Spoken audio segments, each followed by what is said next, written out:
It's time to bring in my analyst tonight, the journalist and Arise News analyst, Dr. Constance Ikokwu. Good to see you and thanks for your time. Not too good a story, not too good a time as Africans. It would seem as if we've been talking about this. You're listening to Professor Westcott and, of course, Ambassador Achibongo. Westcott says, well, it's a contagion and countries around such countries should be worried. First, give us a sense of how the news woke you up this morning. I mean, I saw it early in the morning and I was a bit surprised. I wasn't sure if it was fake news, but then later people started sending messages and then I realized that this was really happening.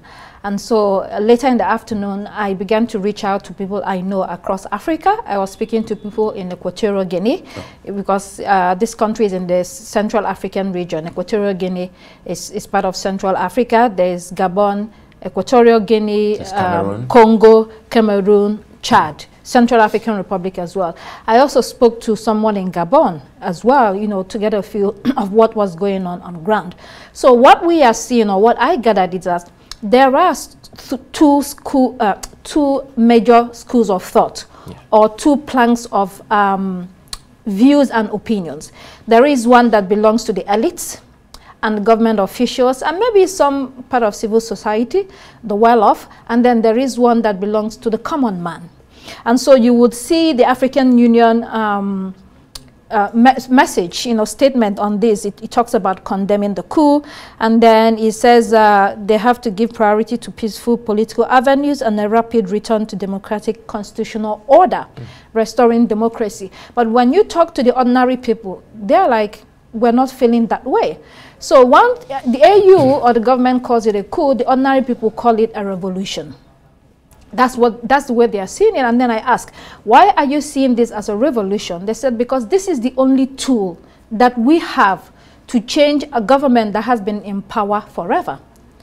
As everybody has rightly said, more than 50 years, one family running the country. And then I push further. So if it turns out that the military government doesn't work out, becomes a disaster, and they're like, we're going to take our chance. We think this is a historic time in our country. So there's so many opinions, and I have a few here. You know, someone says, I woke up and I was so glad. I felt like a bird had been let out of a cage. This is someone from Gabon talking. And then she goes on to say, we are feeling like we're getting a stop to being free, an avenue to being free from dictatorship and France. The Bongo family is France. Oh yeah. The Bongo family is working for the interests of France. It feels like a shadow has been lifted and we feel like we have hope now. So they're talking about hope. At least let this family go. I'm glad that the ambassador mentioned 2019 when there was an attempted coup and France intervened. And then he's still talking about the possibility of France intervening this time. I think France is hearing loud and clear.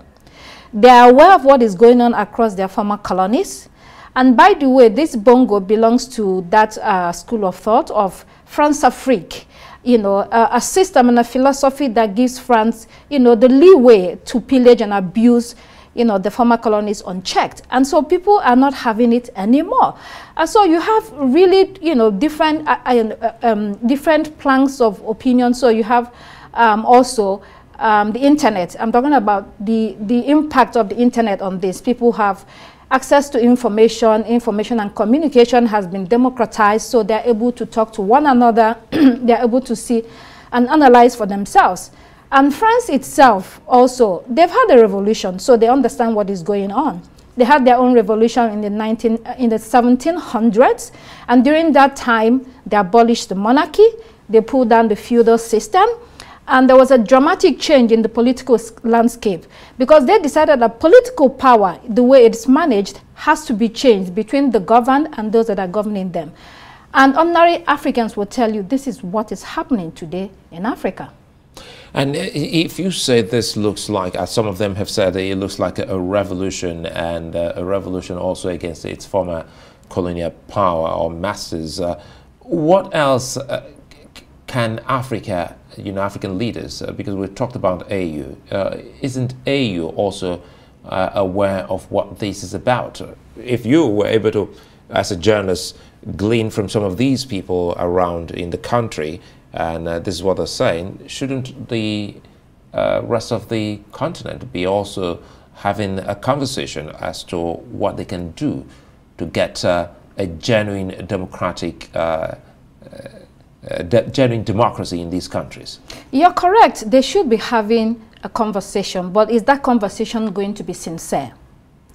Are they going to be sincere about the problems and what needs to be addressed? Obviously, there seems to be a disconnect between those at the top and those at the bottom. Like this ambassador is talking as if they live outside of reality. You also saw the video of Bongo himself asking people to make noise.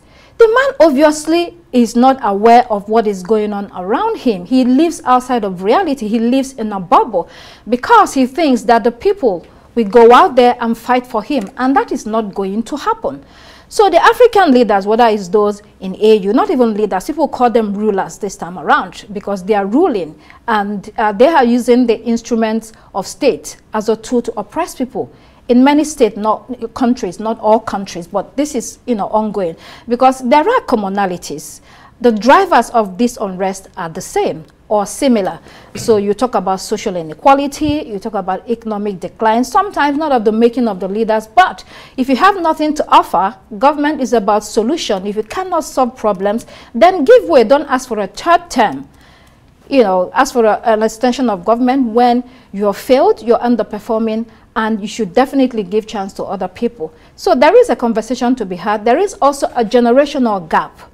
A lot of our fathers, are wedded and tied to, stuck in the past with former allies.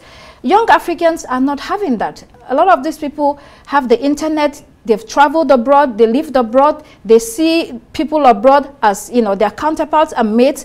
They're not afraid of them.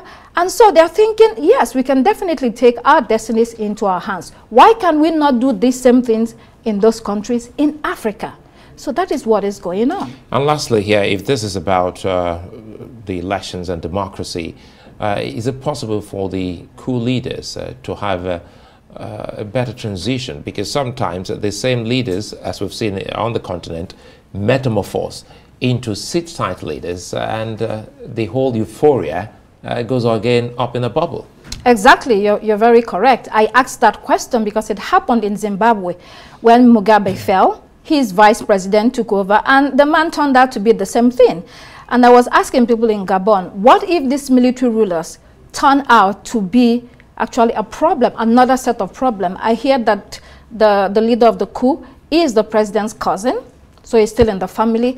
And people are like, at least let's get rid of that, and let's begin to see if we'll have a different future. At least let's have some hope. Like the ambassador said, they are tired of the family. Let's have some hope, and maybe we can open up the space and give people opportunity to change the country and to move it forward. In moving forward, it's a fine place to say thank you, Dr. Constance Ikokwu. You're welcome. And that's it on tonight's edition of Arise Prime Time. Many thanks from all of us here. Do join us again tomorrow. Bye-bye.